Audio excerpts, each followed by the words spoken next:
Well, good morning, everyone, and thank you for being here. I'm honored to be a guest speaker for the ASID Design Viewpoints Series. I had never imagined that I would someday present a speech about doing business globally. My journey begins since my childhood. I was born to be a designer. Since I was a kid, I remember to have a strong connection with anything that has to do with design and architecture. I remember playing with everything I had around me, from pillows as walls to blankets as roofs, and creating my own cave design. I remember the young days when my first home was being built and my parents took me to the site. I enjoyed visiting the construction, exploring the different rooms, spaces, and elements being built. Also watching my mother, after a while, selecting all the finishes and decor was really exciting for me. I also remember my grandmother traveling around the world and bringing unique elements like chandeliers, sculptures, chairs, and telling me the story how she found those elements was really inspiring for me. You never realize how strong these stories and moments will have a huge impact in your life and career. This is probably what sparked my interior design interest. I also remember going with my mother to the market where they had hand-woven wicker furniture, and I designed my first pieces for my dollhouse. So maybe that was the beginning of my furniture design career. So when it came about to select a degree, obviously I chose interior design, which I call the best career in the world for the interior designers that happen to be here. So we chose the best. I attended Marymount University in Virginia, and right after I finished my studies, I had to open my own studio. I had to become an entrepreneur. There was no need for an interior designer at that time. So I started my own design studio, and that's how I started. And after several years of working as an interior designer, I started doing extensive traveling to find elements and resources for my local projects based in South America. Trips to places like India, Vietnam, the Philippines, Thailand, and shows to Paris, Milan, High Point, New York were some of the destinations that inspire me so much. As an interior designer, I learned the advantages and richness behind traveling. I started sourcing elements from around the world and for my clients. I remember coming back from one of those trips, actually from High Point, and on the plane, I had this inspiration, and I started to draw some furniture in the napkins. I didn't have my sketch paper. So that's how we created my first furniture collection without knowing, by accident. We named it Coco Collection. It became the passport to export my international designs, and High Point was the window to show my products to the foreign audience. The key was to be original, to have a product like no other, be authentic, with the resources that we consider exotic and different. We used the cocoa shell to produce mosaics that became tabletops. I always say that was my first song to hit the radio, and I started to receive requests from clienteles from different parts of the world to do interior design projects. So I'm going to talk about all these, experiences that made my career become international. I think that now that the world is smaller by globalization, we can encounter great opportunities to do work internationally, but at the same time, big challenges. Coming from a small country, to expand the business came really fast. So I had to take off from my comfort zone. And that's how Adriana Hoyos became international. Next in this presentation, I will share some of the keys and challenges of this journey of doing business globally. So I'm just talking about my experiences. This is nothing technical, but I feel, when you tell stories that are true, that creates the whole speech. So the key is to conduct business globally, I would say, create a unique design identity, The power of knowledge, develop a working system, play local, be persistent, work hard. For the unique design, keep the design personality and essence always present. Always consider the country and culture you're working in. The magic is to capture the spirit and elements in order to connect with the sense of belonging. Bring the international glamour, but play local. The power of knowledge. Have reliable resources, vendors, strategic partners, and friendly relationships. They need to understand and support your compromises. Research and learn the material characteristics and the way they perform under different geographic circumstances. Understand the restrictions in every country in order to adapt to the resources available. Legal anticipation. Some countries require professional license to meet local regulations. Always be prepared to encounter unexpected taxes and expenses. Be your own travel agent, finding flights, knowing local immigration laws and requirements. I remember just recently being stuck at the airport because I needed a visa, and the travel agent never told me that, so now I'm my own travel agent. Develop a work system. To have a team that supports you is crucial. I have 5 teams that specialize in different areas: residential, hospitality, corporate, commercial, as well as territories. Each team will have a leader and then 4 to 5 designers. Communication, using technology to communicate is a must. Be able to communicate and follow up projects through applications like Skype, GoToMeeting, FaceTime, WhatsApp, Hangouts, etc.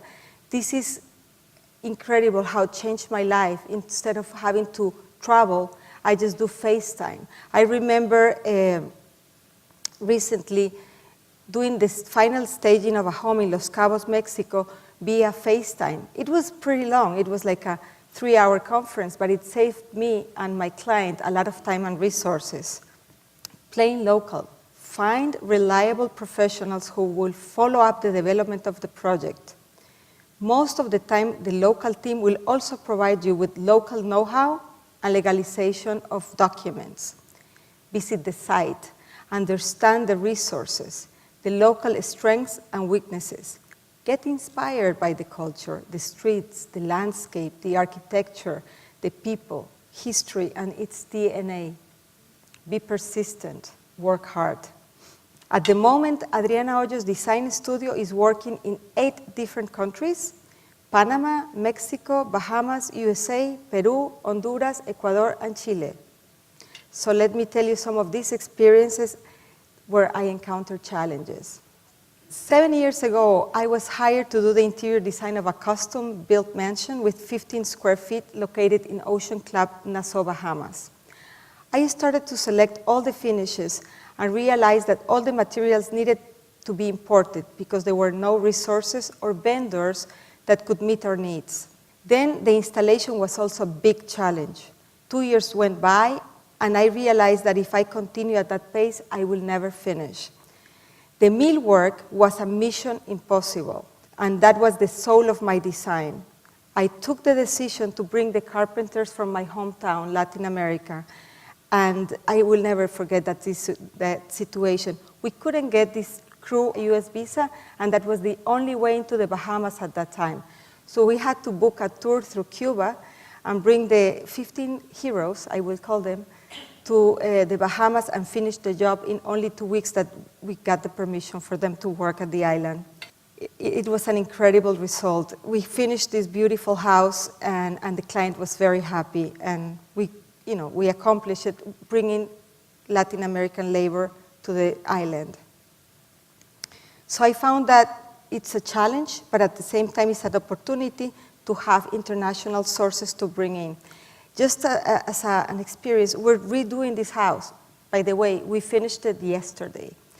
And I had a phone call from the client, like window treatment people were not on time. And we took the experience from 7 years ago and just prepared everything and brought it finished and ready just to be installed. So the house looks, the DNA is the same, but it looks completely renovated.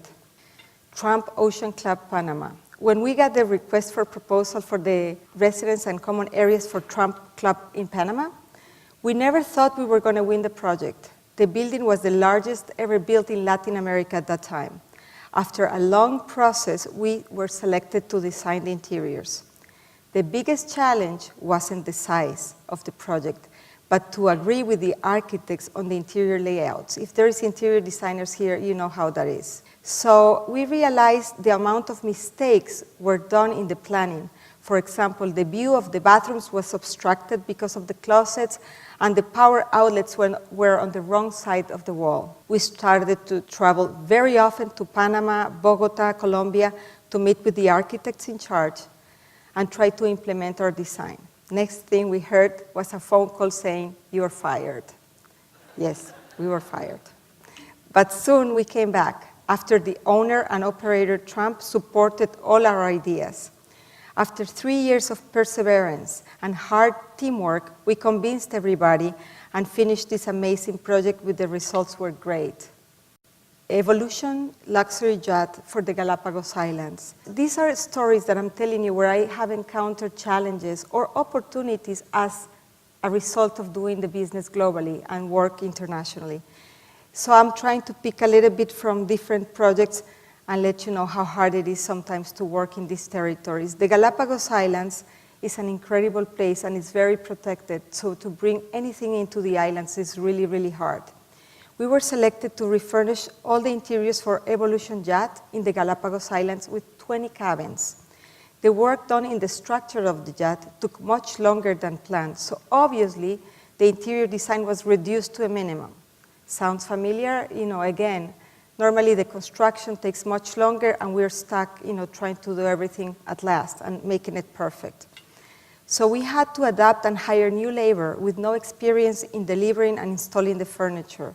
I remember that moment when we were loading the ship because it was leaving with all the furniture, and the workers tripped and some of them dropped the tabletops. There were marble tabletops into the ocean.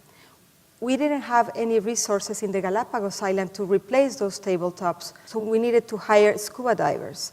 So we did, and obviously at a great expense, but the guys got the tabletops, they were intact, they didn't break, and we recovered them and the ship just left. I was like, okay, goodbye, thank God.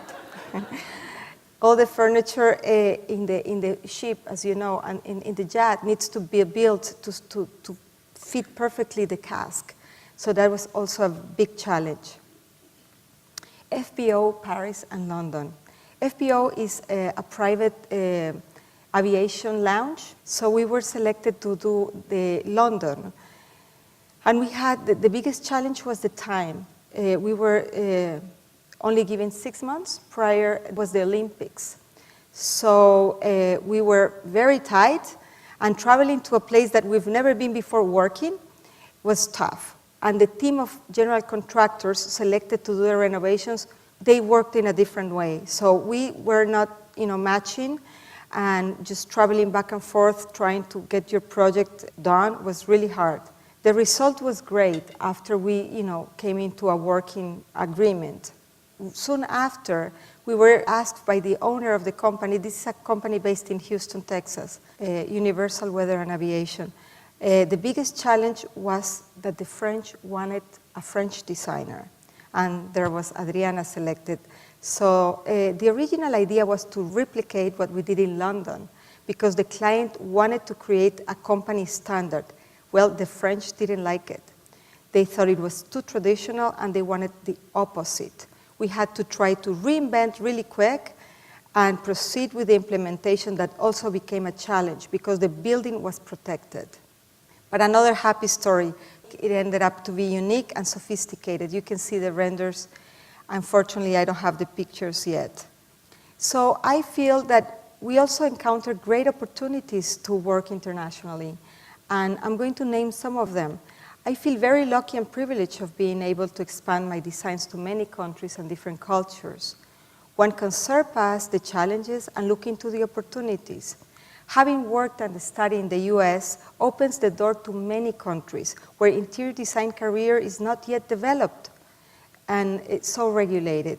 I like the American way of working, where you are obligated to work with high standards, rules, meeting expectations, times, and budgets.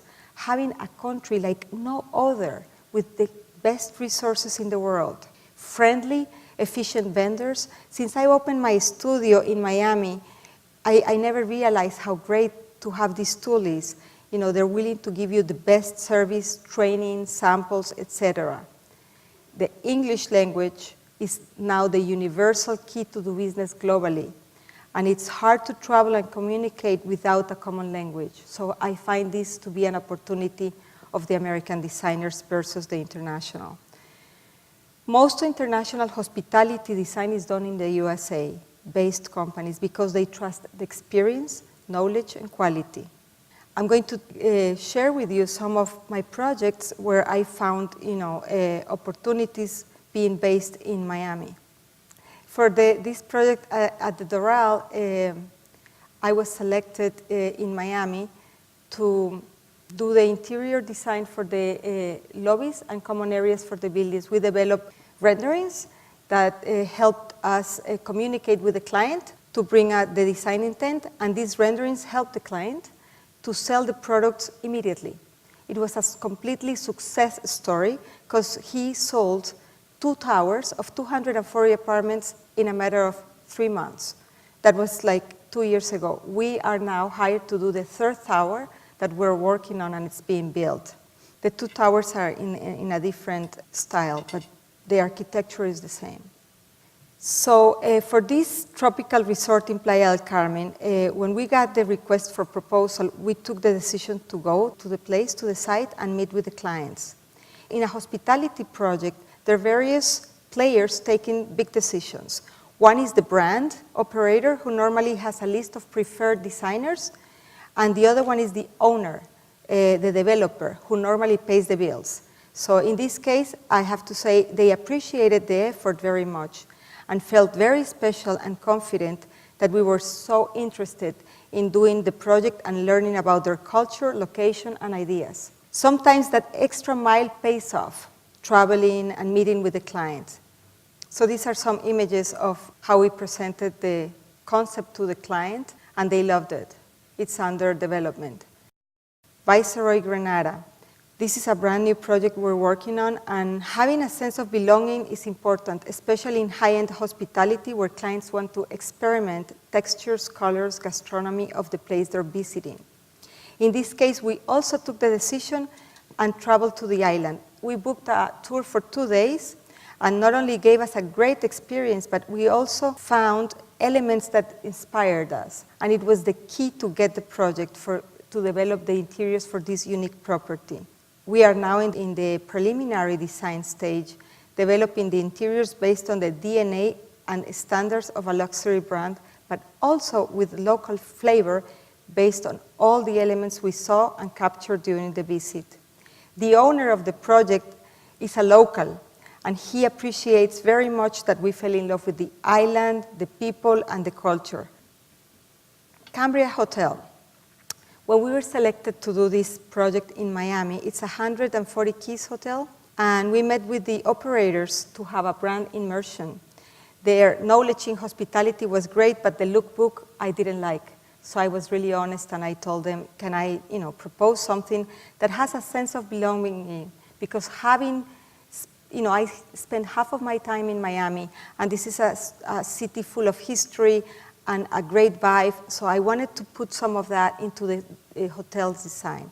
They allowed me to, so I presented this proposal, finding elements from the Cuban culture, some doors, pictures telling the city's history, and they loved it. So I am now developing this hotel. It's under construction, so we hope to finish it in like 12 months. And this is going to be the brand's first experience doing something different. And I think they're really excited as well. Acting global, but playing local.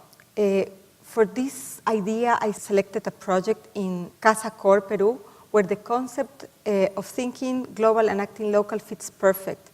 Casa design is a challenge that brings top designers of the countries to design a particular space in a historic house with a specific theme. We were given 2 rooms, and we were supposed to recreate a boutique hotel, the restaurant and bar. So respecting all the elements of the house, the Peruvian culture so rich in history, gastronomy, and elements, but we wanted to bring an international glamour to the place. Our space got a lot of attention. Everybody wanted to hang around in our boutique hotel for that month, because those houses stay 1 month, but we got like 23,000 visitors. And obviously, people were really impressed with our space, using my own furniture collection, but using as the stage the historic house.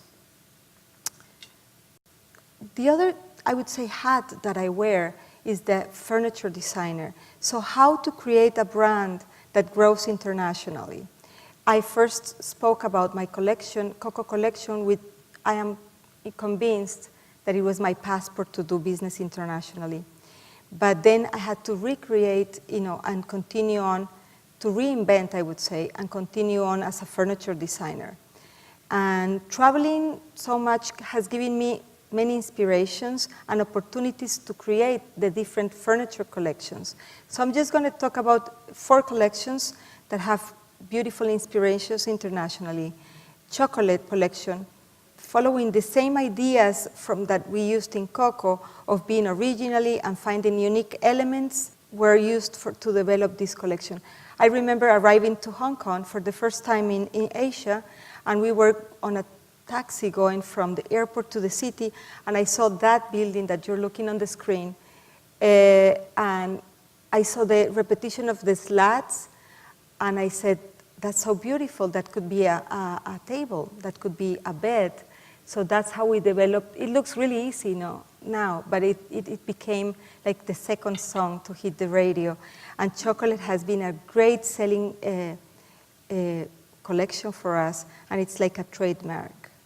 Caramello, for this collection, I was inspired in the Amazon and the rainforest.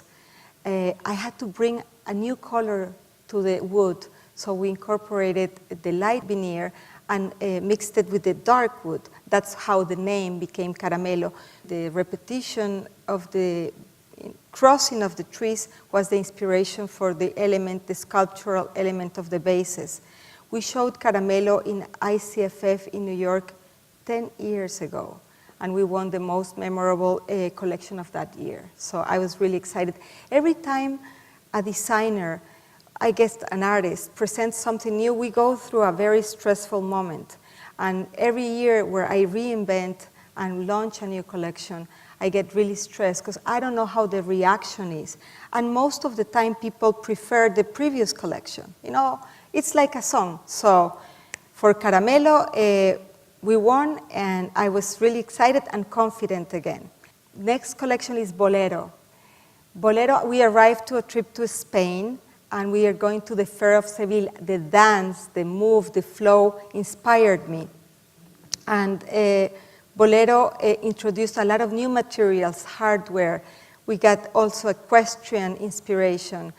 And Bolero has again been very successful. This market, our Bolero lounge chair won the Trend Watch Challenge for this market in High Point, so you can watch it outside.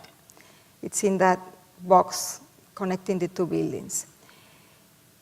10 collection is the last collection, the one that I'm launching now, and the inspiration is international, based on different architects from the world. Also, we took some elements from the past and converted them into pieces of furniture.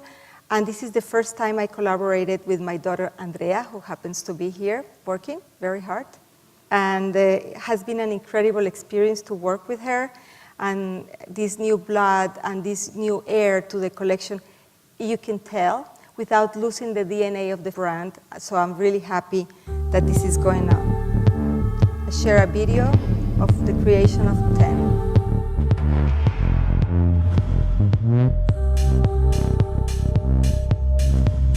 We we wanted to create iconic pieces. We weren't just going to create something that the market was asking for. It was about merging what the client wants, what the user wants, with what we were dreaming, honestly.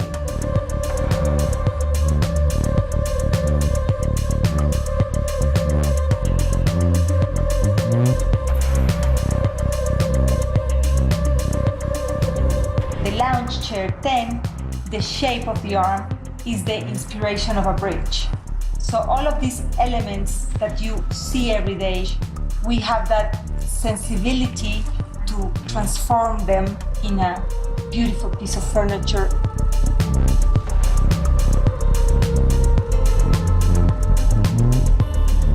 So it's that merge between the structures, the geometry, and just letting it go.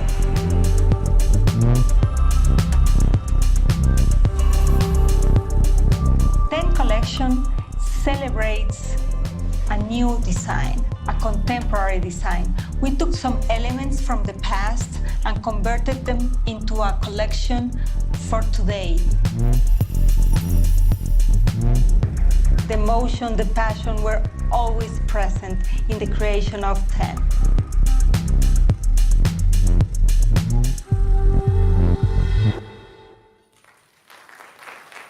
Okay, just to wrap up, doing business globally has been a result of creating unique, original designs with constant innovation. It has been possible because since day one, my husband Eduardo became the business mind behind everything. I am an artist, so you always need your business partner. It's been a balance between this, the professional and the creativity, the vision, and obviously the artist part. Now I'm lucky enough to say that both my children are now working, they're not children anymore, they're grown-ups, are working in my business. So remember, when doing business globally, have a unique design identity, have the power of knowledge, have a proper working system, play local, and be persistent, work hard. Good luck, thank you.